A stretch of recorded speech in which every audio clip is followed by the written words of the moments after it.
Bien, buenas tardes a todos. Bienvenidos al seminario sobre arritmias en electrocardiograma.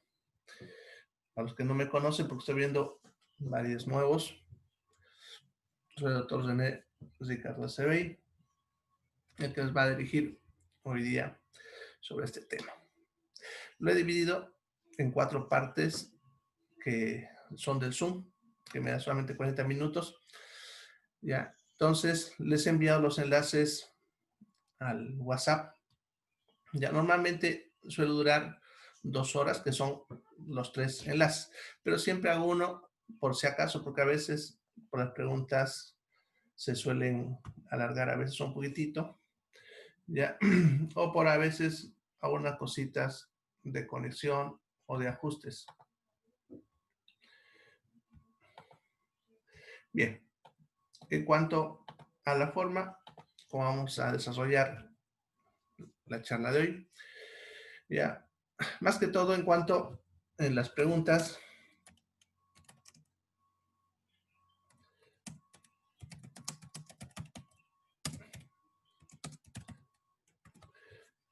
Bien, entonces, cuando ustedes tengan una duda o una pregunta en cualquier momento, ya, siempre es bueno hacerlo en ese momento para no dejarlo para el último, que a veces uno ya está fuera del hilo, ¿no? Así que cuando ustedes tengan una pregunta, hay 3 formas en las que pueden realizarlo. La primera, en el chat, ustedes pueden escribir su pregunta ahí. Si quieren lo hacen para todos, o si quieren también lo ponen en privado solamente para mí, así yo puedo responderlo, ni bien me detenga un momentito, ¿no? La otra forma es que levanten la mano. Para eso se van a su celular a la derecha donde hay 3 puntitos y le dan ahí la opción levantar la mano. Cuando hacen eso, a mí me aparece con una señal y yo espero un momentito para dar campo para que ustedes puedan hacer su pregunta. Y la otra es que hay momentos donde estoy haciendo a veces algún ajuste y me callo. En esos momentos ustedes pueden aprovechar, activan su micrófono y hacen la pregunta correspondiente. ¿Ya? Bien, entonces hoy día vamos a hablar de cómo reconocer las principales arritmias. ¿Ya? Vamos a hablar un poquitito sobre, para empezar un poquito, recordando un poco sobre lo que es el sistema de conducción. Y ya de ahí vamos a ir viendo cómo son las arritmias y por último lo vamos viendo cómo es en el electrocardiograma. ¿Ya? Bien.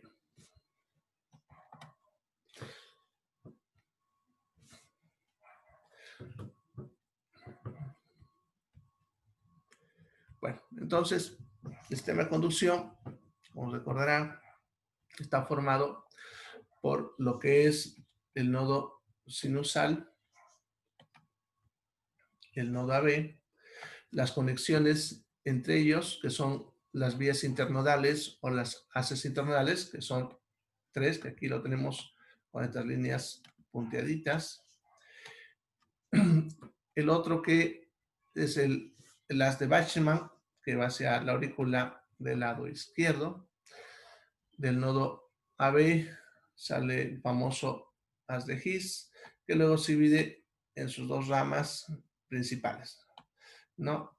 La rama derecha del haz de His, que va hacia el ventrículo derecho, y la rama izquierda del haz de His, que se va hacia el ventrículo izquierdo, ¿no? Y luego se van dividiendo en fascículos y van terminando en unas fibras más dispersas en toda la masa del miocardio, conocidas como las fibras de Purkinje.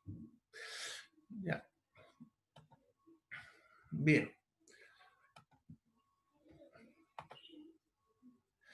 Entonces, recordando cómo trabaja, hay que recordar que la actividad eléctrica del corazón inicia en el nodo AB, perdón, el nodo sinusal, ¿ya? Acá arriba, en el nodo sinusal. Ahora, Para entender lo que pasa en las arritmias, hay que entender que todas las células del sistema de conducción, todas, hasta las que forman el fibra Purkinje, tienen capacidad de autodespolarizarse. No lo hacen porque obedecen al que le envíe la señal más rápido. El nodo sinusal tiene, si se acuerdan, una frecuencia de autodespolarización de 60 a 100 veces por minuto. El nodo AB tiene una frecuencia de 40 a 60 por minuto. Y conforme nos vamos alejando de estos nodos hacia las fibras de Purkinje, esta frecuencia va reduciendo. ¿Ya? Entonces, por ejemplo, a la altura de una fibra de Purkinje está a menos de 10 por minuto. Eso significa que cada una de estas células pudiese trabajar de forma independiente, pero no lo hacen porque van a obedecer al impulso que nace del nodo sinusal. Como es el que se despolariza más rápido, por lo tanto, todos le obedecerán al nodo sinusal. Ya, entonces, el nodo sinusal es donde empieza la despolarización. Esa corriente de despolarización que se inicia en el nodo sinusal viajará por 4 vías. Una irá hacia la aurícula del lado izquierdo, por lo que es el haz de Bachmann, y las otras 3 son las que recorren la aurícula del lado derecho, que son las vías internodales, que no solamente están llevando la señal al nodo AB, sino también están esparciendo el impulso dentro de la aurícula derecha.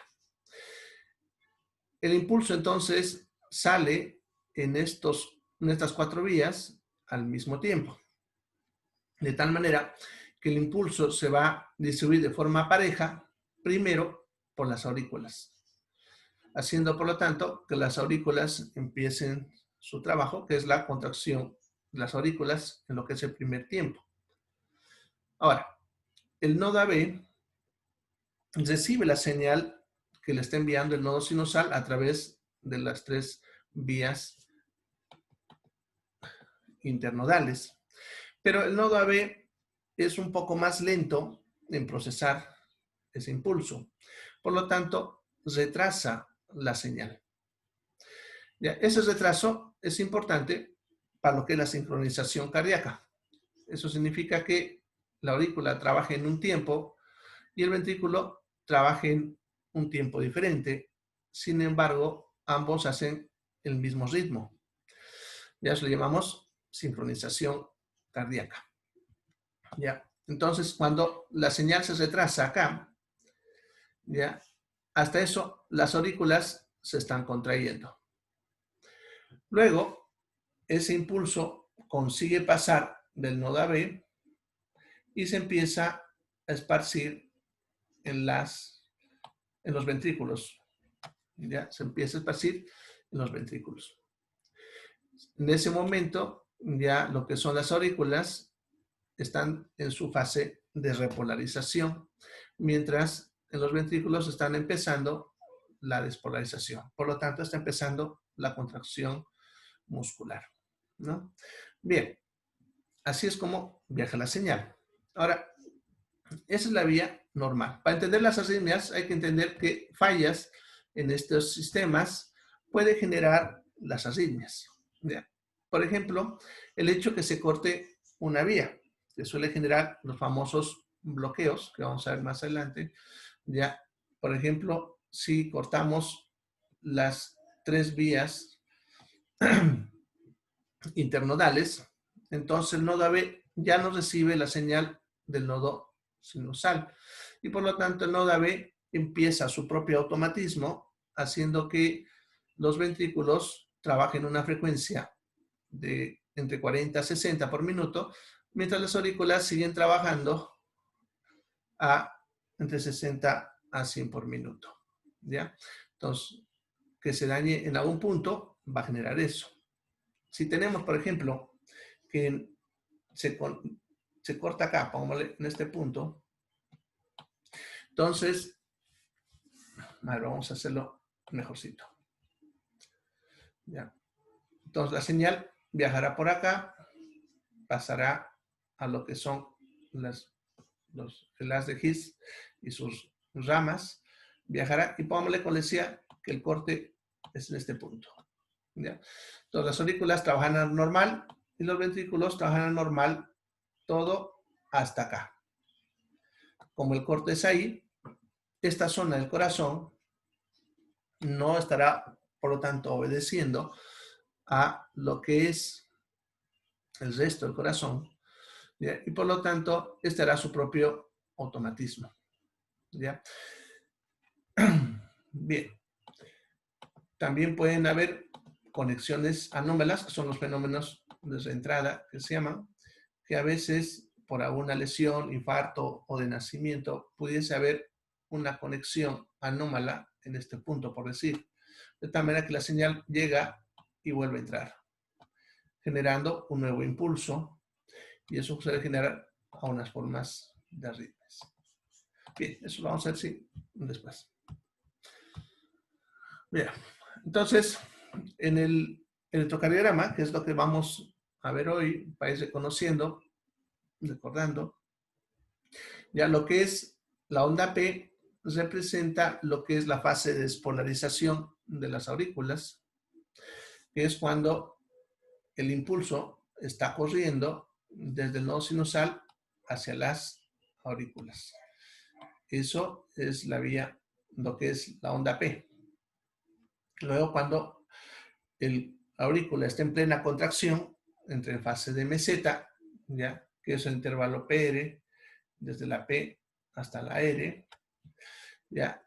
Y luego tendría que aparecer una onda que es la de repolarización de la aurícula, pero como el QRS es más grande, lo tapa. Así que solamente vemos de la aurícula la parte de despolarización y la meseta.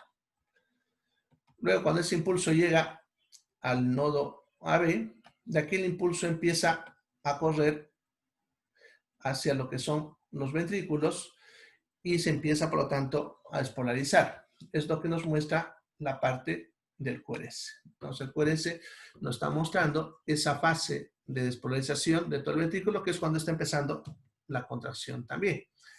¿Ya? Luego, la parte del ST, que es la fase de meseta, que es cuando está en plena contracción. ¿Ya? Y por último, la onda T, que nos estaría indicando la que es la corriente de repolarización, ¿no? Cuando todo está volviendo otra vez a su estado isoeléctrico. Bien.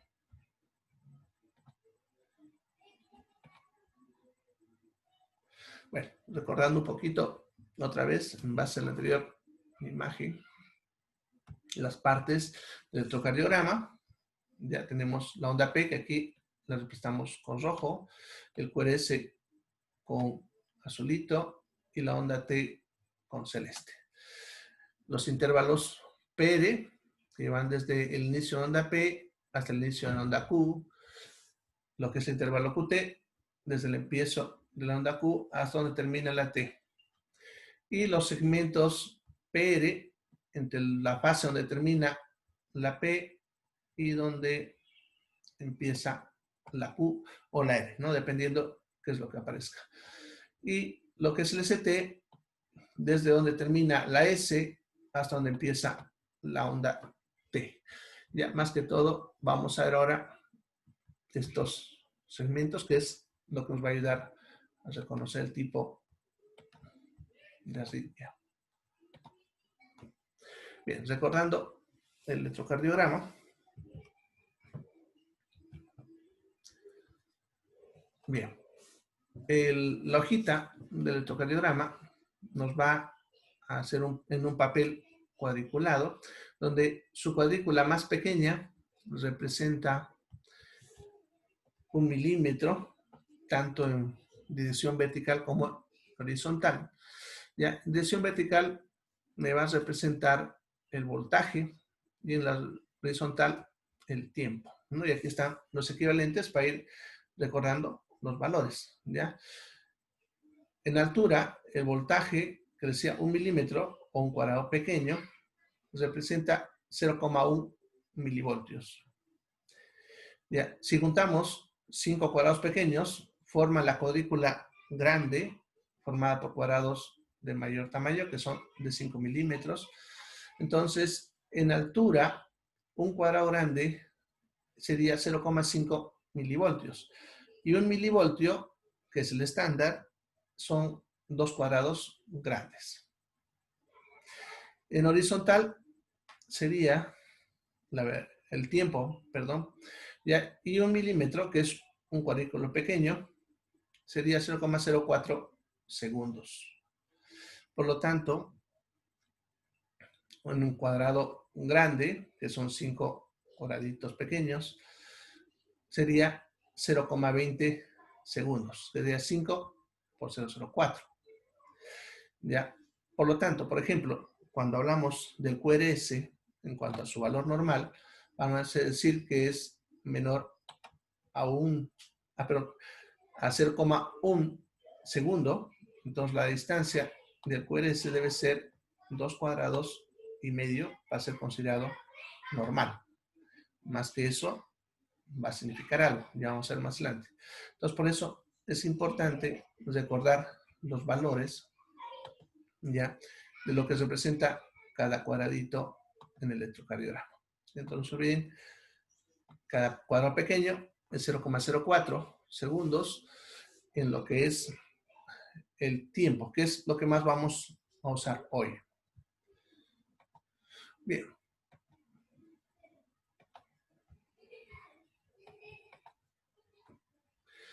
Recordando cómo se reconoce un ritmo sinusal normal. ¿Ya? Esto es importante para ver si hay arritmia o no.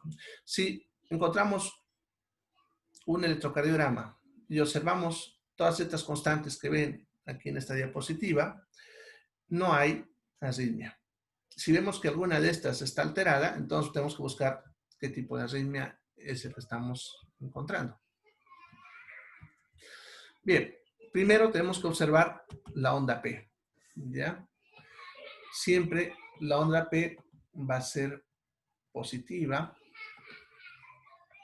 principalmente en D1 y D2.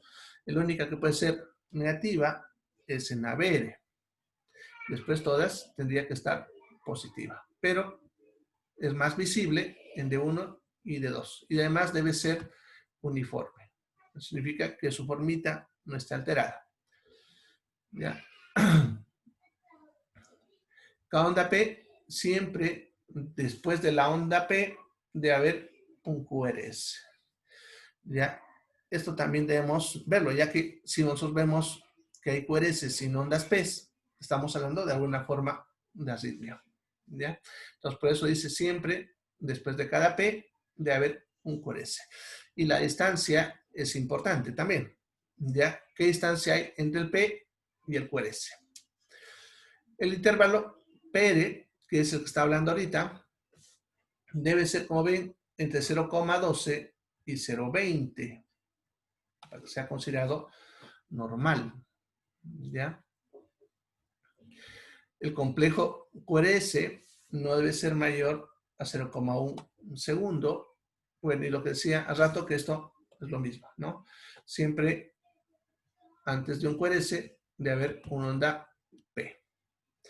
En cuanto al ritmo, se refiere más que todo a las distancias entre los QRS, deben ser regulares. O sea, la distancia entre una R y otra debe ser la misma. Y la frecuencia debe ser de 60 a 100 por minuto, pudiendo variar, como ven, en un 10%. Ya, esa variación es aceptable como normal. Entonces, si encontramos todo eso, podemos decir que eso es un ritmo sinusal y ya no estaríamos viendo esto. Los que vinieron el primer sábado, que hablé sobre el electrocardiograma, les enseñé cómo reconocer adecuadamente un ritmo sinusal. Dije que si no encontramos eso, ahora tenemos que ver que hay una arritmia. Y es lo que vamos a ver hoy. Bien, los principales, no voy a mencionar todos, obviamente, pero vamos a hablar lo principal. De los principales mecanismos implicados en la génesis de las arritmias. ¿Ya? Bien, las arritmias cardíacas se pueden originar principalmente cuando hay alguna anormalidad en la formación o la conducción del impulso eléctrico. Algo está alterando el hecho de que ese impulso eléctrico se esté formando. Eso estamos hablando a nivel del nodo sinusal. El nodo sinusal algo le está afectando y por lo tanto no está lanzando las señales como debería ser. Y lo segundo sería en la conducción, en el camino, en la vía. Algo alterado la vía, ¿no? Como por ejemplo una parasitosis, como el caso del Chagas, o un infarto, que puede ser un infarto silente, pequeño, que pueda generar eso, lo que vemos en la cardiopatía isquémica crónica, por ejemplo, ¿ya? Puede haber una automaticidad normalmente aumentada, ya que eso se puede ver alteraciones también de lesiones directamente sobre el nodo sinusal, el nodo AB o la vía, pero también se puede ver alteraciones de electrolitos o metabólicas. Puede haber, ese sería, perdón, el primero. Aquí me aparecen estos puntitos, pero es un error mío. Todo esto es uno solo, ¿ya? Bien, la otra sería que haya una alteración en la función de los impulsos por un fenómeno que le llamamos fenómeno de reentrada, que es el que mencionaba hace ratito, que es una de las principales causas de lo que son las arritmias. ¿Ya? Este mecanismo ya consiste en que una señal que no debería ingresar vuelve a ingresar al sistema por algún motivo. ¿Ya? Para que este fenómeno ocurra, ya deben ocurrir algunas de las siguientes. Perdón, la tengo.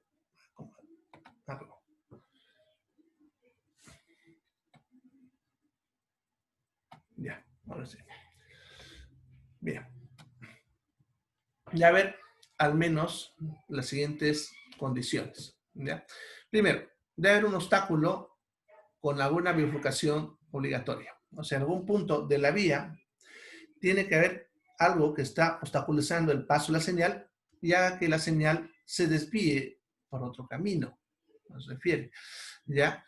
Ahora, estas vías, para que puedan producir esto, deben tener, como ven, diferente velocidad de conducción. O sea, por una vía tiene que ir a velocidad normal y la otra tiene que retrasarse un poco. Porque si no, si la señal pasase a la misma velocidad, entonces la contracción y todo el fenómeno, perdón, todo el impulso llegaría al mismo tiempo y no tendríamos una arritmia. Entonces, forzosamente tiene que retrasarse la señal anómala, ¿ya? También tiene que ver diferentes periodos refractarios, que eso obviamente va a ocurrir si una parte del corazón no se está contrayendo al mismo tiempo que el resto de la masa. Así, una zona es la que va a estar trabajando fuera del ritmo y eso generaría que hay un movimiento anómalo del impulso. Y bueno, aquí estamos viendo un poquito lo que generaría la reentrada, ¿no? Tiene que haber, como están viendo, una zona donde el impulso se retrasa. Algo está pasando y ese retraso hace que vuelva a entrar el impulso fuera del tiempo establecido. Bien, la segunda condición es que esa onda que está viajando, ese impulso que está viajando por la vía no bloqueada, acuérdense que habíamos hablado que había una vía bloqueada y otra no, ¿ya?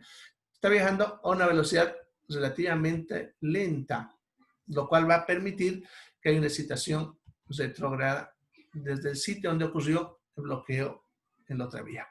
¿Ya? En otras palabras, pongámosle, si la señal está viajando, vamos a hacer un dibujito acá, está viajando por una vía X y aquí tenemos el bloqueo. Entonces, va a tener que pasar por ese punto. Por este punto, donde está el bloqueo, el impulso pasará, pero un poco más lento. ¿Ya? De tal manera que esto pasa y ya produjo la contracción en esta zona. Pero una vez que ya pasó la contracción en esta zona, entonces ese impulso retrasado que estamos diciendo consigue pasar y vuelve a producir contracción en la misma zona. ¿Ya? Eso se refiere a este punto 2. Bueno, y también la otra sería que se puede ver o en la manipulación química o mecánica de algunas de las ramas que constituye este circuito. Eso refiere a alguna lesión directa sobre la zona o de repente a través de algún mecanismo químico, farmacológico o de otro tipo.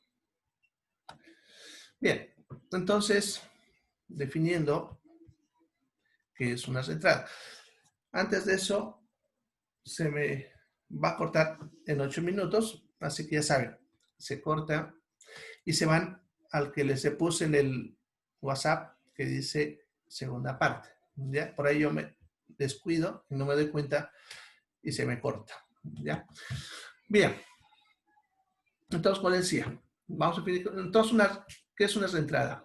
Es una circulación de un impulso alrededor de un obstáculo, que puede ser una lesión de ese corazón por algún motivo, un infarto, conexión parasitosa, como el caso del Chagas, alguna malformación congénita, etcétera, que está conduciendo a activación repetitiva del corazón ya a una frecuencia que depende de la velocidad de función y del perímetro del obstáculo. ¿Ya? Eso se refiere a que también va a tener diferentes velocidades dependiendo también cuánto tarda en pasar el obstáculo, ese impulso. Ya puede que eso genere algo así. A ver, vamos a ver. Si yo tuviese un punto X donde tengo que mandar una señal desde un punto de origen, ¿ya? Acá. Vamos a hacerlo así como si fuese un camino. ¿Ya? Este es el nodo sinusal y lanza la señal que tiene que llegar a este punto. Pero si yo tengo un obstáculo, pongámosle así, pequeño, que está obstruyendo, lo vamos a dejar con otro color. Ya, pongámosle que mi obstáculo es así. Ya, entonces mi señal, que vamos a dejar esta vez con amarillo, cuando llega a este punto, va a retrasarse y pasará por acá, ¿no? Estamos hablando de un punto específico, ¿ya? Y por lo tanto, llegará un poco más atrasado que si la señal fuese directa. Si el obstáculo fuese mayor, más grande, entonces la señal saldrá y se retrasará más en llegar al mismo punto. ¿Ya? Eso genera que el mismo punto va a recibir dos señales en diferentes tiempos. ¿Ya? Una que es la señal correcta, que irá por la vía correcta también, y otra que llegará retrasada y generará un nuevo, una nueva, una despolarización en ese punto X. ¿Ya? Eso hace que a veces, si yo tengo un latido, pongámosle que ese es mi core S, pongámosle normal, ya, vamos a poner así, ya, entonces, ¿qué sería? Pongámosle el que sigue la vía correcta. Pero de repente me aparecen otros extra por ahí, que son los que están llegando retrasados, ya que pueden tener diferentes frecuencias dependiendo de la distancia, el tipo de obstáculo, etc. Bien, en cuanto a la clasificación, la vamos a clasificar en dos grandes grupos en base a la frecuencia. En las bradiarritmias, que son cualquiera que sea menor a 60 latidos por minuto, y las taquiarritmias, que serían cualquiera mayor a 100 por minuto. Ya, independientemente de si vemos un ritmo en el cual los latidos tienen una regularidad o si son irregulares. Bien, empezaremos con las bradiarritmias. Bueno, sabemos que las bradicardias pueden presentarse de forma fisiológica en algunas personas, principalmente en personas que son de tipo atleta, ¿no? Los deportistas principalmente, ya que al hacer mayor actividad física, eso ejerce mayor necesidad de sangre en los músculos, lo cual hace que el corazón tenga que tener más fuerza para poder empujar la sangre, y eso hace que aumente un poco más de masa el músculo cardíaco y tenga por lo tanto más fuerza. Eso hace que sea un poco más eficiente y por lo tanto en condiciones de descanso, cuando la persona no está haciendo actividad física, su corazón no necesita latir a la misma frecuencia que el resto de las personas para repartir la misma cantidad de sangre. Por lo tanto, generalmente las personas que son deportistas suelen manejar frecuencias un poco más bajas que las normales, ¿no? Estamos hablando entre 40 y 60 latidos por minuto, generalmente más cerca de los 60, eso dependiendo del tipo de actividad y varía de persona a persona. Por lo tanto, consideramos verdaderamente patológicas en este tipo de personas cuando esté por debajo de 40. ¿Ya? Entonces, lo primero que tenemos que valorar cuando hablamos de bradiarritmias, perdón, ya, es primero preguntarnos si no es deportista. Ya, pero estamos hablando de deportistas verdaderos, ¿no? No estamos hablando de los que juegan fútbol los fines de semana, sino una persona que se dedica al deporte realmente por lo menos de 3 a 4 veces a la semana de forma intensa, ¿ya? Entonces, en este tipo de personas consideraremos normal hasta 40. Pero en los que no son deportistas, que somos la mayoría de las personas, ¿ya?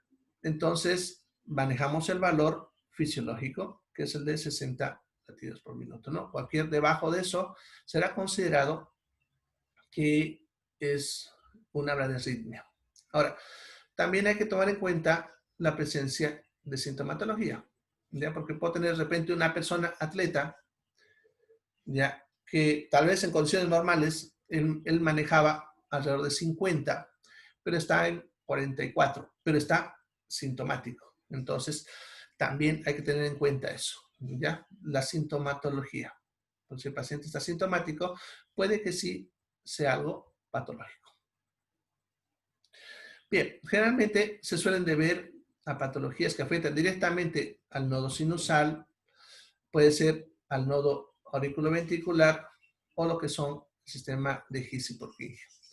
Más que todo, suelen deberse a pérdidas de conexión. Acuérdense que les mostraba cuando les mostraba así el origen de las arritmias, decía que había las situaciones en las cuales había corte de la señal cuando se bloqueen a una de las partes del sistema de conducción, ya, o también puede verse otro tipo de alteraciones, como habíamos visto, pero también hay que tomar en cuenta ese aspecto. Entre estas tenemos las enfermedades del nodo sinusal, ya, como lo que es el paro o arresto sinusal, bloqueos de primero, segundo, tercer grado, el síndrome de bradicardia y taquicardia, incompetencia cronotrópica. En las del nodo auriculoventricular, las prolongaciones de conducción, los bloqueos que vamos a ver, de tipo con White 9.1, 9.2, ¿no? Los bloqueos de primer, segundo, tercer grado, bloqueo AB 2 para 1, AB avanzado de tercer grado, etc. Ya, hoy día les vamos a dar el electrocardiograma más adelante, cómo se conocen las más frecuentes. En un siguiente sábado yo voy a hablar un poco de las otras que se ven con menos frecuencia. También tenemos las que afectan